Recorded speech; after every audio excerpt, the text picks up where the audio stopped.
আমার বাবা স্বাধীনতা সংগ্রামী ছিলেন। তিনি অনেক জেল খেটেছেন, 3টে জেল উনি ছিলেন এতদিন ধরে। মাত্র 28 বছর বয়সে তিনি জেলে গেছেন। সেই সেই লোকটিকে, আমার বাবাকে আমি শ্রদ্ধা করি। ওই বাড়ি থেকে আমি এসছি বলি আমার আমার রাজনীতিবিদদের দেখে একটু যাচাই করতে ইচ্ছে করে, এবং দেখা যাচ্ছে তারা আমাদের বাবা দের ধারের কাছে আসেন না।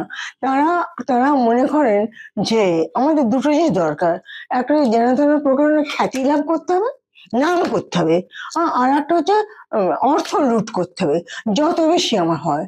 আমার আমার টাকা, এই যে আমি নামটা আর করছি না, তার এত টাকা তিনি ঘুষ খেয়েছেন, ওজন করতে হয়েছে। মানে গোনা যায়নি। তো এইরকম যদি চলে এই দেশে, যে দেশে স্বাধীনতা, মানে স্বাধীনতা লাভ করতে এত কষ্ট, এত শহীদ, এতজন মারা গেছে, এত রক্ত, এত মৃত্যু, ভাবলে কত কষ্ট হয়। তাতে আমরা ভুলে গেছি এখন এইসব এই দুর্নীতি চলছে কেন? বিকজ এই গণতন্ত্র আমরা বিশ্বাস করছি না, কোনোদিনই ছিল না। মানে ছিল এককালে, এখন আর নেই। অনেক আগে চার্চিল বলেছিলেন India is not fit for democracy. কথাটা শুনতে খারাপ লাগবে, চার্চিল বলেছে বলে, বাট হি ওয়াজ, মানে হি ওয়াজ ট্রুথফুল। চার্চিল যেটা ভেবেছিলেন সেটা কিন্তু সত্যি। বিকজ এত নিরক্ষরকে নিয়ে কি করে হবে? কি করে হবে? তারপরে এখনো বোধহয় 100% সাক্ষরতা আমরা এখনো পাইনি।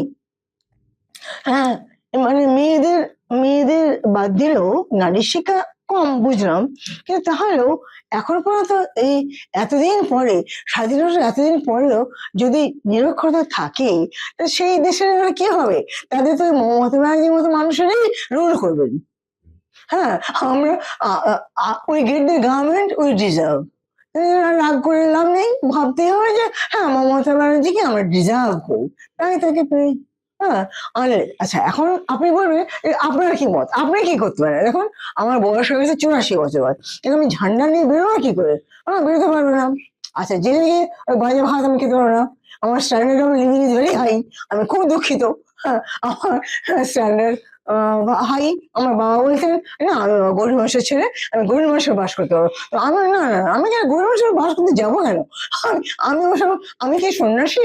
আমাকে বিবেকানন্দ তো বলেছেন রসে রসে থাকবি।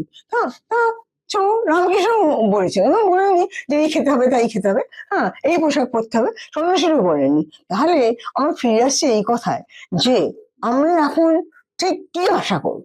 আমরা সরকারের কাছে কি আশা করবো? আশা করবো ওই যে আমরা আমাদের স্বাস্থ্য চাই, শিক্ষা চাই, বাসস্থান চাই। এই 3টে 3 নিডস আমাদের দিতে হবে যেই আসুন। দেখুন, এখন পর্যন্ত সেই রকম হয়নি। আমি যেখানে ছিলাম, আমি খুব কাছ থেকে চিফ মিনিস্টারকে দেখেছি। ধরুন প্রফুল্ল সেনকে দেখেছি, একই বাড়িতে আমরা থাকতাম। তারপরে আমার দেখেছি বিধানচন্দ্র রায়কে দেখেছি, তারপরে সিদ্ধার্থ শঙ্কর রায়কে দেখেছি। এই জ্যোতি বসুকে আমরা দেখিনি। উনি কমিউনিস্ট, তো আমরা কমিউনিস্ট ঘরের নই, সেই জন্য অত কাছ থেকে ওনাকে দেখিনি। কিন্তু তাহলে অনেক দিক দিয়ে জ্যোতি বসু অনেক ভালো। আমাকে স্বীকার করতেই হবে, তিনি কমিউনিস্ট হন আর যাই হন, অনেক দিক দিয়ে কিন্তু জ্যোতি বসু ভালো। 2-1টা আলগা কথা উনি বলেছেন, সেটাকে আমি সমর্থন করি না। বাট একটা মানুষ দেখুন দীর্ঘ জীবনে একটা তো ভুল করতেই পারে, একটা স্লিপ অফ দ্য টাং হতে পারে, এগুলো হতে পারে, সেগুলো ক্ষমা করে দিন। কিন্তু কথা হচ্ছে এই বর্তমান, এখন এখন আমরা কাকে ক্ষমা করবো? ক্ষমার যোগ্য হলে তবেই না ক্ষমা করবো। ক্ষমা, সবাইকে ভালোবাসো কি করে? তুমি কি বেশি ভালো যারা তোমার নিমাই চুবাই? তারপরে আর কি করেছে? নিমাই তবু আলো না, তাদের কিন্তু এ করা যায় না, ক্ষমা করা যায় না। এখন শেষ কথা হচ্ছে যে আমরা তাহলে কি করব? আমরা আমাদের প্রতিবাদ করতে হবে। আমাদের সিদ্ধান্তটা বেশি দিলে চলবে না। কিছুর বিনিময়ে আমরা এটা দিতে পারবো না। আমাদের স্বাধীনতা আমরা তো পাইনি, আমরা হাত পাতলাম স্বাধীনতা ছিল তা তো নয়। যে সংগ্রাম আমরা করেছি, কত শহীদ মারা গেছে, কত শহীদদের আমরা মনে রাখতে পারিনি।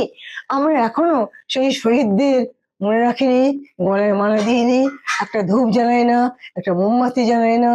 আমরা অত্যন্ত নিষ্ঠুর, আমরা নির্বিবেক, আমরা আমরা নিমক হারাম, আমরা কি নয়। হ্যাঁ, সেই জন্য নিজেকেও একটু দেখতে হবে। সেটা বলছি যে আমার এই বয়সে আমি মিছিল নিয়ে পারবো না, কিন্তু আমি আমি প্রতিবাদী কণ্ঠ, এটা আমার কেউ রুখতে পারবে না। সে যে যে যেভাবেই হোক আমার কণ্ঠ কেউ রুখতে পারবে, এটা আমার তাহলে বিশ্বাস। এই মুহূর্তে নাগরিকদের কি ভূমিকা হওয়া উচিত আপনার কি মনে হয় এই মুহূর্তে রাজ্যের এই কি মুহূর্তে অবস্থা? ওই যে বললাম, ঠিকঠাক ভোটটা দিতে হবে। হ্যাঁ, মানে ভোট পন্থা যখন আছেই, ভোট দেওয়াটা, এই ভোট চুরি অমুক তমুকগুলো বাদ দিই, ভোট তো সেই জন্য নয়।